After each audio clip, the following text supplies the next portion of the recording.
नमस्ते सभी को। मैं हूँ सृष्टि और आज हम भगवत गीता चैप्टर 1 के श्लोक 41 में आ गए हैं। रोज की तरह पहले मैं संस्कृत में श्लोक को पढ़ूंगी, उसके इंग्लिश ट्रांसलेशन को देखेंगे और मीनिंग को समझेंगे। तो चलिए शुरू करते हैं।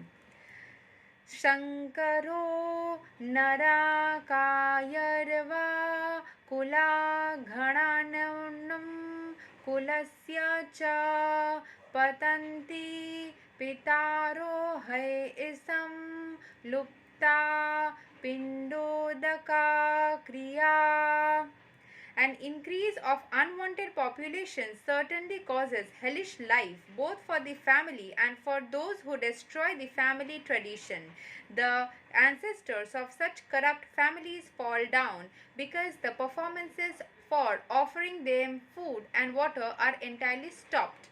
तो यहाँ पे बोला जा रहा है कि बहुत सारे अनवांटेड पॉपुलेशन, यानी कि जब जैसे पिछले श्लोक में हमने पढ़ा था ना कि बहुत सारे अनवांटेड इमोशंस आ जाएंगे तो आपके बिहेवियर में चेंज आ जाएगा, आप अलग तरीके से बिहेव करोगे। तो बहुत ज़्यादा जब आपके अंदर ऐसे उथल पुथल हो जाएगी ना, बहुत ज़्यादा इमोशंस का फ्लो होगा, तो उस टाइम पे पूरी हेल लाइक सिचुएशन हो जाएगी। आप अपने अंदर ही फील करोगे कि आप नरक में हो। आप एक ही सिचुएशन में अगर अच्छे इमोशंस के साथ रहोगे तो वो एक ही इन्वायरमेंट में आपको स्वर्ग महसूस होगा, लेकिन उसी में आपके अंदर अगर उथल पुथल हो रही है, बहुत सारे अनवांटेड इमोशंस आ गए हैं, तो आपको लगेगा कि आप नरक में आ गए हो एंड उससे आप खुद ही डिस्ट्रॉय हो जाओगे, या फिर आप अपने जो पुराने फॉर्म है, खुद का ही जो पुराना फॉर्म है, या अपने साथ में जो लोग हैं सबको ही डिस्ट्रक्शन की तरफ लेके जा सकते हो, क्योंकि आपके अंदर ही नेगेटिव थॉट्स आ गए हैं। आप खुद को ही डिस्ट्रॉय कर सकते हो। एंसेस्टर मतलब आप मान लो कि आपके अंदर नेगेटिव एनर्जी आ गई, आप खुद के पुराने वर्जन को, जिसमें शायद नेगेटिविटी नहीं थी, उसको भी खराब कर रहे हो, उसको आप डिस्ट्रॉय कर रहे हो। फूड एंड वाटर मतलब यहाँ पे बोला जा रहा है कि आप उसमें खुद परफॉर्म ही नहीं कर रहे हो, खुद का देखभाल ही नहीं कर रहे हो एंड खुद को ही आप नरक के तरीके से रख रहे हो। तो यहाँ पे जो एक्सप्लेनेशन है उसको समझते हैं। According to the rules and regulations of fruitive activities, there is a need to offer periodical food and water to the forefathers of the family. तो यहाँ पे जनरली क्या होता है, जो हमारे पूर्वज है उनको खाना पानी ये सब देने का, जब उनकी आत्मा को शांति के लिए तर्पण किया जाता है, ऐसा कुछ होता है, तो उनको फूड वाटर ये सब दिया जाता है। This offering is performed by worship of Vishnu because eating the remnants of food offered to Vishnu can deliver one from all kinds of sinful activities. जो भी खाना बचा ऐसे मतलब विष्णु को अगर आप ऑफर करते हो तो आपकी बहुत सारी दोष खंडित हो जाती है, ऐसा माना जाता है। Sometimes the forefathers may be suffering from various types of sinful reactions, and sometimes some of them cannot even acquire a gross material body and are forced to remain in the subtle bodies as ghosts. ऐसे बोला जाता है कभी कभी उनके कर्मों के वजह से उनको मुक्ति नहीं मिलती है, वो आत्मा के रूप में ही भटकते रहते हैं, उनको स्टेबिलिटी नहीं मिलती है, एक वापस से एक शरीर नहीं मिलता है और वो उनको मुक्ति भी नहीं मिलती है।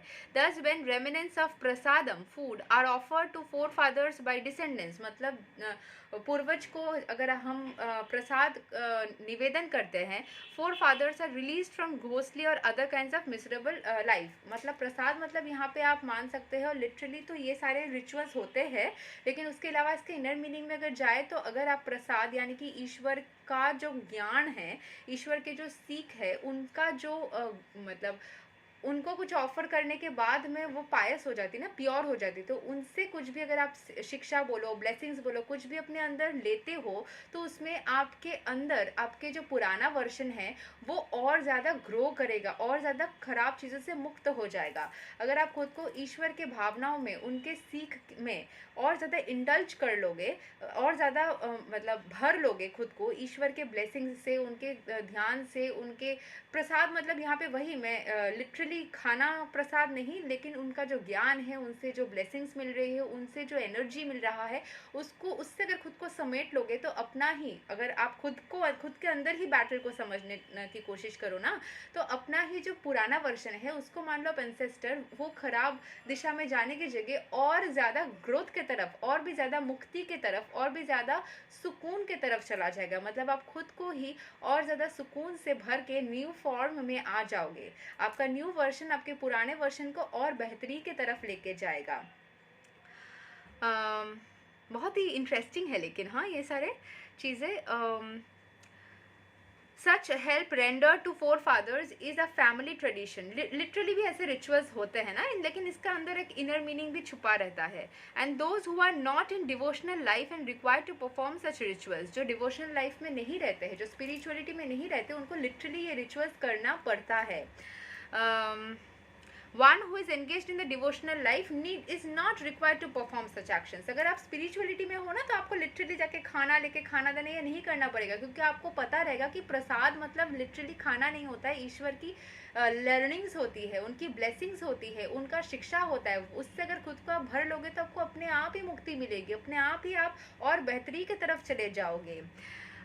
Simply by performing devotional service, one can deliver hundreds and thousands of forefathers from all kinds of misery. अगर आप ईश्वर के प्रति समर्पित हो जाओगे और उनके ज्ञान से खुद को भर लोगे ना, तो आप अपने अंदर तो बदलाव लाओगे ही, हो सकता है अपने फैमिली के बाकी लोगों में भी आप और भी ज़्यादा अच्छाई को स्प्रेड कर दो, क्योंकि आप ज्ञान से भरोगे तो आपसे ज्ञान की जो ज्योति निकलेगी, आप जैसे बनोगे ना वैसे ही लोगों से बात करोगे, वैसे ही लोगों से इंटरेक्शन होगी, तो उन लोगों को भी उस चीज़ का प्रभाव मिलता रहेगा। आप वैसे ही वाइब को चारी ओर स्प्रेड करोगे और लोग भी आपके चारी ओर जो घूमेंगे फिरेंगे उनको भी उस वाइब का फील होगा और वो भी थोड़े बहुत वैसे बन जाएंगे।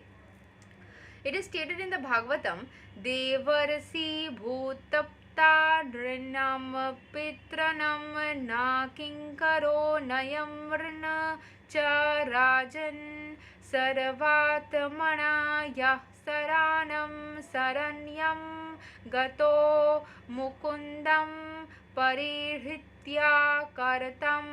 Anyone who has taken shelter in the lotus feet of Mukunda, the giver of liberation, giving up all kinds of obligation and has taken to the path in all seriousness, owes neither duties nor obligations to the demigods, sages, general living entities, family members, humankind or forefathers. जिसने अपने आप को ईश्वर के चरण में समर्पित कर दिया, ईश्वर की शिक्षाओं में खुद को भर लिया, ईश्वर का खुद को कर लिया, वो किसी को भी कुछ भी और ओ नहीं करता, मतलब वो किसी के साथ भी ऋणी नहीं है, किसी का ऋण उसके पास नहीं है, किसी को कुछ वापस करना उसको और नहीं करना पड़ता है, किसी के लिए वो मतलब ऑब्लिगेटेड, मतलब जवाबदारी नहीं है उसको। जैसे ही आप ईश्वर के प्रति खुद को समर्पित कर देते हैं ना, आप सारे जो लेन देन है ना उससे आप एकदम मुक्त हो जाते हैं। आप जीवन के सारे जो कर्म वाले लेन देन है, चाहे वो ईश्वर से हो, मतलब छोटे छोटे जो डेमीगॉड्स है, या फिर किसी इंसान से हो, किसी एनिमल से, प्लांट से, सारे चीज़ों से आप मुक्त हो जाते हो, क्योंकि ईश्वर आपको पूरी तरीके से एक्सेप्ट कर लेते तो आप ईश्वर के हो जाते हो और किसी भी पर्टिकुलर चीज़ के साथ में आपका कोई लेन देन बाकी नहीं रहता है। Such obligations are automatically fulfilled by performance of devotional service. जैसे आप ईश्वर के प्रति खुद को समर्पित करते हो ना, जिसको जो जो देना था वो सारे चीज़ें ही फिनिश हो जाती है, क्योंकि सारे ही लोग तो ईश्वर के ही पार्ट्स एंड पार्सल्स है ना। जब भी आप वो मेन सोर्स के प्रति सब कुछ आप समर्पित करते हो, तो जितना जितना आपका बाकी था, जिसका शायद हिसाब भी आपको याद नहीं है, वो सारे हिसाब का लेन देन का ना चुक जाता है, वो ख़त्म हो जाता है, वो फिनिश हो जाता है जब आप मेन सोर्स को अपना सारा सब कुछ दे देते हो। जैसे ही, मतलब ऐसे नहीं, मैं लिटरली पैसे देने का नहीं बोल रही हूँ या चीज़ें देने का नहीं बोल रही हूँ, लेकिन अपने आत्मिक जो रिलेशन है ना, उसको ईश्वर के साथ में पैदा करिए। किसी मंदिर में जाके चीज़ें मत दीजिए, मतलब देना चाहते हैं तो वो अलग बात है, लेकिन उस तरीके से इमोशन को एस्टैब्लिश या रिलेशन को एस्टैब्लिश ईश्वर के साथ में नहीं हो सकता। सिर्फ वो एक तरीका हो सकता है, आपका जेस्चर हो सकता है, लेकिन मेन जो है ना, आपके जो सोल के साथ में उनको फील करना एंड लिटरली उनको फील करके खुद को उनके प्रति समर्पित करना, वो चीज़ अगर आप करोगे तो सोल जो कॉन्ट्रैक्ट्स होते हैं, जो सोल का लेन देन होता है बहुत सारे सोल के साथ में, वो वहीं पे फिनिश हो जाती है। बहुत इंटरेस्टिंग श्लोक था, बहुत ही ज़्यादा इंटरेस्टिंग लगा मुझे भी इसके बारे में बात करके। आई होप आप लोगों को भी बहुत मज़ा आ रहा होगा। श्लोक 41 तक हमने किया है, चैप्टर 1 का अगले श्लोक 42 होगा और हम अगले श्लोक में वापस से मिलेंगे। तब तक के लिए हरे कृष्णा।